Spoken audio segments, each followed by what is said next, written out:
First of all, I'm Professor Sean Parcells, and I would like to thank everyone for bringing me into this case, and we're here for the family to answer questions about what happened to Michael Brown.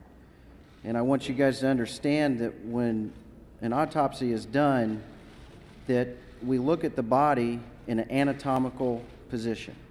This is the anatomical position. This is not how we stand, how we walk, but medically speaking, we like to describe wounds this way.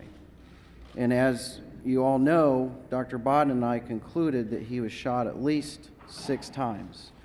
We've got one to the very top of the head, the apex. We've got one that entered just above the right eyebrow. We've got one that entered the top part of the right arm. We've got a graze wound, a superficial graze wound to the middle part of the right arm. We've got a wound that entered the medial aspect of the right arm, and we've got a deep graze wound that produced a laceration to the palm of the right hand. Now these two, where the X's are, represent what Dr. Bodden and I feel are possible re-entry wounds. So the wound that hit the forehead right above the right eyebrow actually came out right around the right eye and went back in, and then it exited again right here in the jawline and came out and went back into the right shoulder. That's from one bullet.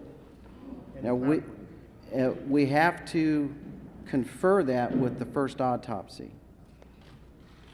This wound right here to the side of the chest is also a possible re-entry wound. Now, which wound on the arm that correlates to, we're not sure. We have to correlate all of this with the first autopsy.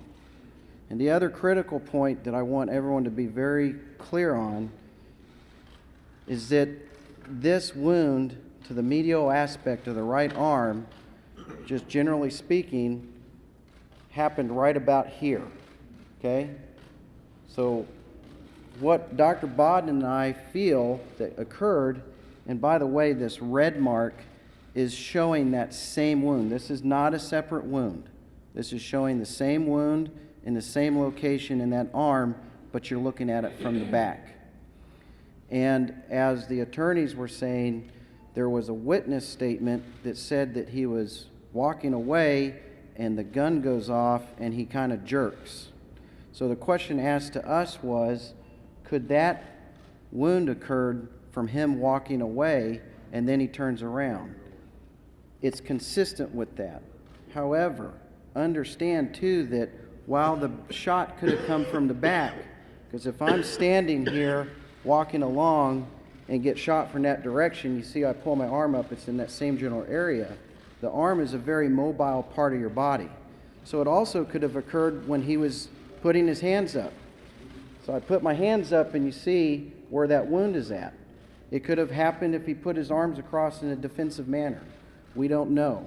And we still have to look at other aspects of this investigation before we can really start piecing things together. I don't think we cannot speculate exact order of gunshot wounds. Forensically, that's impossible. However, Dr. Bodden and I do feel, because of the 2 gunshot wounds to the head, indicating that Mr. Brown was bending over as they were coming down, that those 2 shots were most likely the last 2 to occur to him.